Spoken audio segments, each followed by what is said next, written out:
Hello everyone, one second welcome back on your YouTube channel Dangi academy. बहुत बहुत स्वागत है आप सभी का दांगी एकेडमी पर।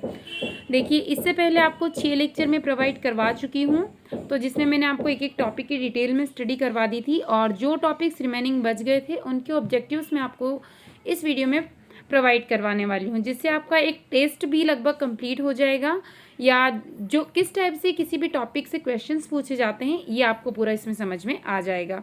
तो इसी टाइप की वीडियो आपको लगातार दांगी एकेडमी पर मिलते रहते हैं। तो जो भी स्टूडेंट एकेडमी पर पहली बार आए हैं, सबसे पहले चैनल को सब्सक्राइब कर लीजिए और बेल आइकन को प्रेस करके ऑल नोटिफिकेशन को ऑन कर दीजिए, ताकि आने वाले सारे वीडियो के नोटिफिकेशन आपके पास पहुंच जाए।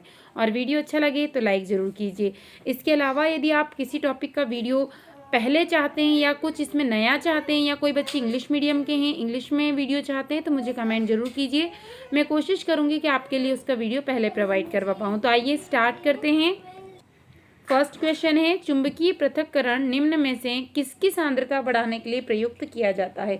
यानी कि देखिए, एक मैग्नेटिक सेपरेशन टेक्निक है और ये किसकी कंसंट्रेशन को इंक्रीज करने के लिए यूज़ किया जाता है। हॉर्न सिल्वर, कैल्साइट, हेमेटाइट या मैग्नेटाइट।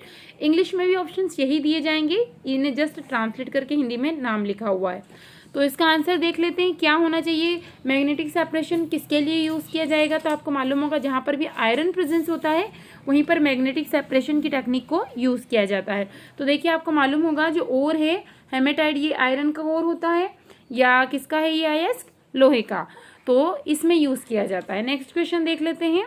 वात्या भट्टी की अंदरूनी परत बनी होती है, तो इसकी जो इनर सरफेस है वो किसकी बनी होगी। ग्रेफाइट की ईंटों से, सिलिका की ईंटों से, अग्निसह मिट्टी की ईंटों से या क्षार की ईंटों से, किससे बनी होगी। ये काफ़ी बड़ी भट्टी होती है, इसका स्ट्रक्चर आपने अपनी बुक में देखा होगा। अग्निसह मिट्टी की ईंटों से, यानी कि देखिए क्यों है ये हीट रेजिस्टेंस ईंटों से बना होता है, क्योंकि यहाँ पर बहुत ज़्यादा टेम्परेचर, इस टाइप का इसका शेप होता है और बहुत ज़्यादा टेम्परेचर इसके अंदर होता है। तो इस टाइप की मिट्टी की ईंटों से इसको बनाया जाता है कि वो ईजिली इसको सहन कर सके। नेक्स्ट क्वेश्चन देख लेते हैं अब हम। ऑक्साइड अयस्कों से धातु निष्कर्षण की सामान्य विधि है। कार्बन द्वारा अपचयन, एल्यूमिनियम द्वारा अपचयन या हाइड्रोजन द्वारा अपचयन और विद्युत अपघटनी अपचयन। तो देखिए, ऑक्साइड अयस्कों से धातु निष्कर्षण की जो सामान्य विधि है वो है कार्बन द्वारा अपचयन, यानी कार्बन के द्वारा ही इसका रिडक्शन किया जाता है। नेक्स्ट क्वेश्चन है, एक धातु जिसको दंड विलोडन से शुद्ध किया जाता है। यानी कि कोई ऐसी मेटल है जिसको किससे, एक स्टायरिंग के थ्रू, स्टायर करके किसी भी रॉड के थ्रू उसको शुद्ध किया जाता है, तो वो कौन सी मेटल है ये आपको यहाँ पर बताना है।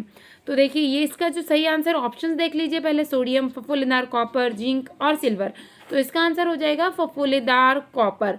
फफोलेदार कॉपर मीन्स उसके अंदर जो एयर प्रेजेंट होती है, जो भी गैसें होती है, जब वो बाहर निकलती है तो उस पर कई जगह गड्ढे पड़ जाते हैं, कोई जगह बबल्स की फॉर्म में गैसें बाहर निकलती है, इसीलिए इसको कहा जाता है फफोलेदार कॉपर।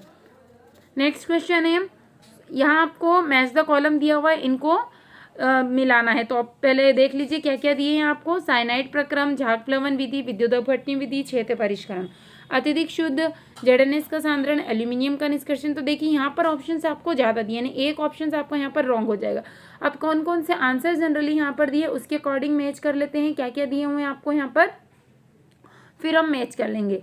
तो एक का भी यदि आपको मालूम है तो आप इजीली पता लगा सकते हैं। साइनाइड, साइनाइड इससे पहले वाला वीडियो यदि आपने देखा होगा तो उसमें मैंने आपको बताया होगा, साइनाइड प्रक्रम 2 चीज़ों के लिए यूज़ किया जाता है, सोना और चांदी। तो यहाँ पर आपको ऑप्शन में चांदी तो दिखाई नहीं दे रहा होगा, बट सोना यानी गोल्ड आपको दिखाई दे रहा होगा। गोल्ड का निष्कर्षण यहाँ पर किया जा रहा है, सेपरेशन इसका किया जा रहा है, तो ए का हो जाएगा 4th। अब किस किस ऑप्शन में ए का 4th दिया है पहले वो देख लीजिए। ए के ऑप्शन में दिया है ए, तो ये इसका सही आंसर हो जाएगा। बाकी आप वीडियो को पॉज करके इसको मैच कर सकते हैं। अपचयन की वैद्युत अपघटनी विधि का उपयोग उन धातुओं के लिए करते हैं जो दुर्बल विद्युत धनात्मक होती है, मध्यम विद्युत धनात्मक होती है, प्रबल विद्युत धनात्मक होती है या ऑक्साइड बनाती है। अपचयन की जो इलेक्ट्रोलिसिस मेथड का यूज़ किया जाता है, रिडक्शन की इलेक्ट्रोलिसिस यूज़ की जाती है, तो किस टाइप की मेटल्स के लिए इसका यूज़ किया जाता है।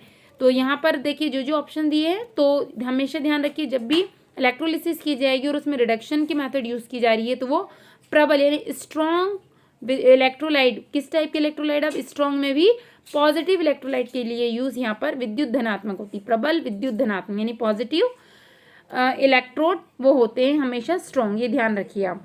कॉपर पायराइट का सांद्रण किसके द्वारा किया जाता है, विद्युत चुंबकीय विधि के द्वारा, गुरुत्वाकर्षण विधि के द्वारा, झाग उत्प्लवन विधि के द्वारा, या इन सभी विधियों के द्वारा। तो किसका सांद्रण किया जा रहा है यहाँ पर?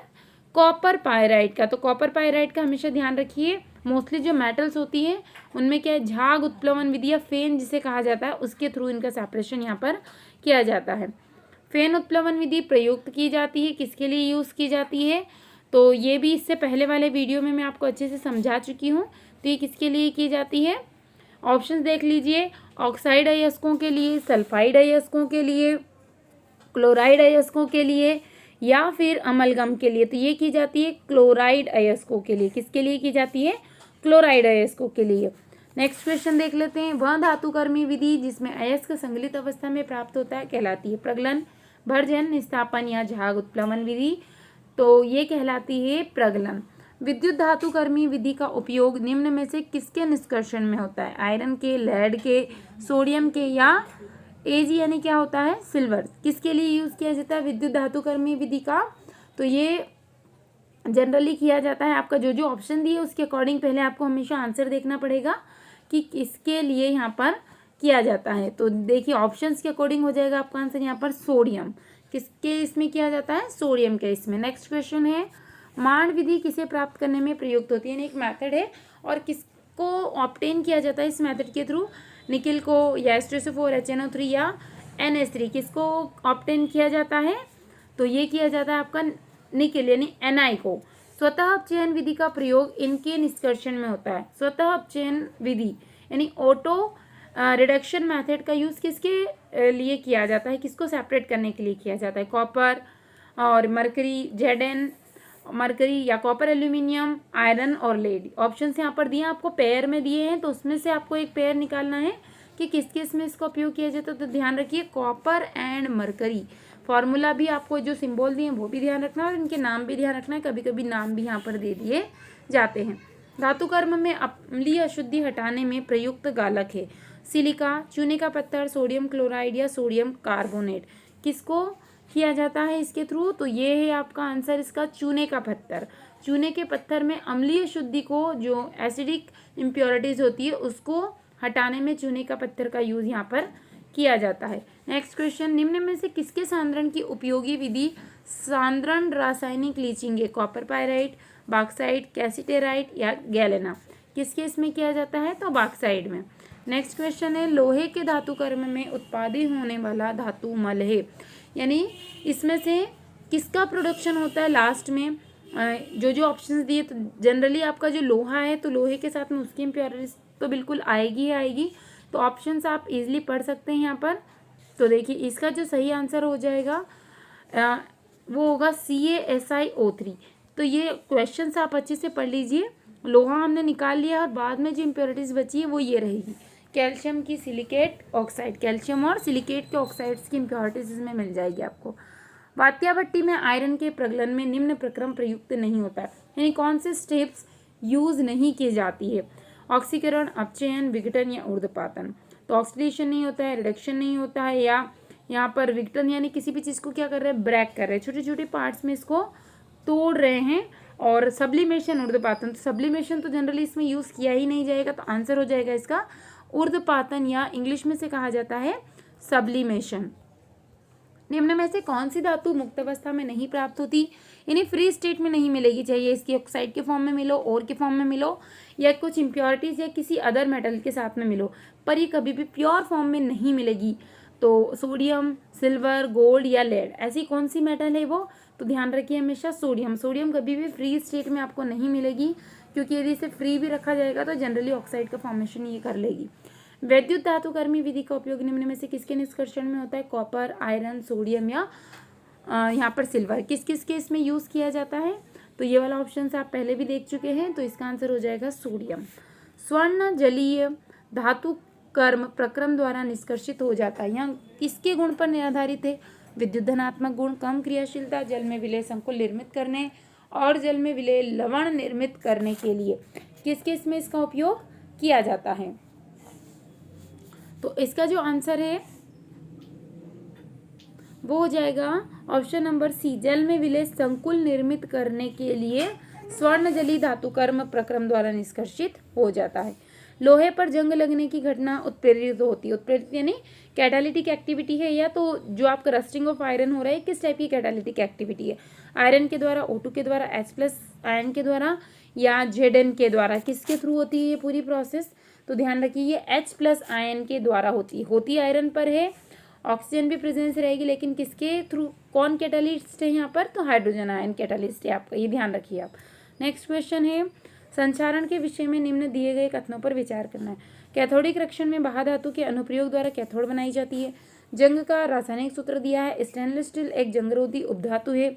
मैग्नेटिक ऑक्साइड की दृढ़ परत Fe3O4 चढ़ाकर संचारण से रोकथाम की जाती है। अब सही विकल्प बताना है आपको कि केवल पहला सही है, पहला दूसरा तीसरा सही है, पहला दूसरा चौथा सही है। कौन सा ऑप्शन यहाँ पर सही है? तो पहले एक बार और फिर से मैं आपको लेकर चलती हूँ कौन कौन से ऑप्शन यहाँ पर सही हो सकते हैं। तो कैथोडिक रक्षण में, यानी जो कैथोड है उस पर कोई भी आउटर या बाहर से कोई मेटल का यूज़ किया जाता है और उसके बाद कैथोड बनाई जाती है। जंग का फॉर्मूला बिल्कुल सही है यहाँ पर। स्टेनलेस स्टील एक जंग रोधी उपधातु, ये ऑप्शन यहाँ पर गलत है। और जो चौथा ऑप्शन है, इसकी आउटर परत चढ़ाई जाती है ताकि जंग से या संचारण से रोकथाम की जा सके। तो पहला, दूसरा और चौथा ऑप्शन यहाँ पे बिल्कुल सही आंसर है। तो वीडियो अच्छा लगा हो तो लाइक ज़रूर कीजिए, और कुछ भी यदि आपको डाउट हो तो मुझे कमेंट सेक्शन में कमेंट आप कर सकते हैं। तो आज के वीडियो में इतना ही। Thank you so much for watching this video.